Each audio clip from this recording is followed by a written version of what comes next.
Before I start, I must tell you that I've experimented with numerous psychedelics, including DMT, and Datura was by far the most intense and real. The whole thing started when me and my friend were messing around with a campfire we were trying to build in his backyard. It's kind of strange how I spotted the huge stramonium plants in his backyard. It is true what they say about the plants having a presence because I was constantly drawn to something out of the corner of my eye. Eventually her presence was made known to me when I decided to journey to the side of a large shed that was off to the side of me. After a little of exploration, there they were, a huge group of Datura stramonium plants with nice white flowers and huge, bulging seed pods. The only thing I could figure out was that the fire lit up the backyard enough to let me see them out of the corner of my eye. My friend knew absolutely nothing about it, but upon brief explanation I revealed the numerous secrets I had read about her powers. I soon inquired if he would be interested in trying some Datura tea. My friend, not being a big drug user, declined. But he said he would take care of me if I wished to proceed. Upon his encouragement, I couldn't keep myself from experimenting with the temptress. We retrieved a soup pot from a junk heap in his garage and proceeded to wash the pot out with water. Then I gathered the lovely plant teacher. Hanging the soup pot over the fire, which looked like a pot the military serves soup in for the whole army, I set the water to boil. While we were waiting for the water to boil, we proceeded to chop the 3 Datura plants into nice little pieces. I might add these were whole plants with their roots washed off with water. After many hours of boiling, we decided that the witch's brew was done. We bottled the slimy, green tea into 2 or 3 milk jugs. After an hour of meditation and prayer for a decent trip, I decided to down the brew, and with milk and sugar might I add. It wasn't too bad, I've tasted worse.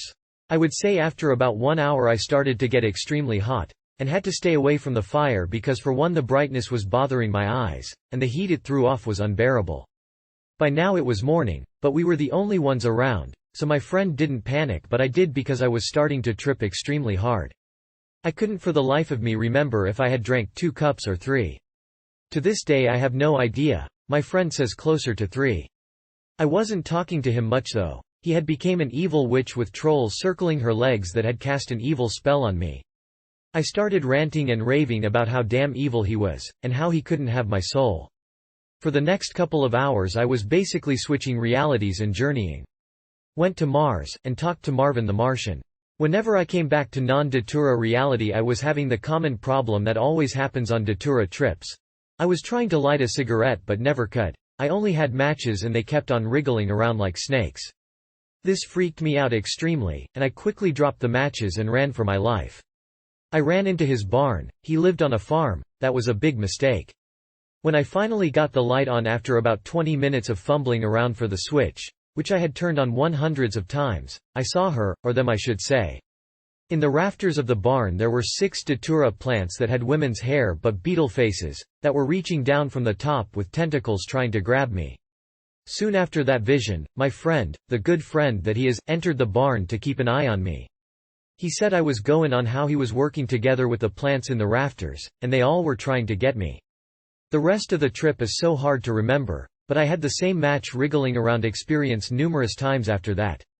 Can't remember much more. But I must say that Datura has such an earthly feel to it that it made me feel like one with everything and everyone. The only thing that I remember about the next day was I was having God trips and I was being a jerk to my friend. I thought I was better than him and what not. He is still my friend so I know he's loyal, especially considering how mean I was to him at times, but then I would always cry and say I was sorry. Then as soon as I said that I would think I was God again and would start being a jerk. The third day was kind of a half trip half recovery day. The trip is so hard to explain, so bear with me. A deep sleep that included numerous lucid dreams followed the third day. I dreamed that I was at a hotel and was eating dinner with my parents. I went outside to smoke and a street gang attacked me. I immediately ran into the hotel only to find that everyone at the huge dinner party had left. So, my next instinct was to get in the elevator and go to our room. But, instead of the elevator going to the room it went to the roof. Everybody was on the roof. When I joined my parents though, everybody turned into vampires and proceeded to drag me to a huge cross and nail me to it and burn me alive. This dream was followed by many, some I remember, some I don't. Overall I'd say though scary, the experience was interesting. I want to repeat it but maybe with a smoked version. Everyone that is experienced at tripping should try Datura at least once, with a guide. The biggest mistake I made was at the time of this experience I had only done LSD a couple of times and shrooms like twice, so I wasn't too experienced. But I am now, and I think I could handle her powers now better than I did then. P.S. To help pre-trip anxiety, try smoking a little of cannabis before you trip. That's all folks.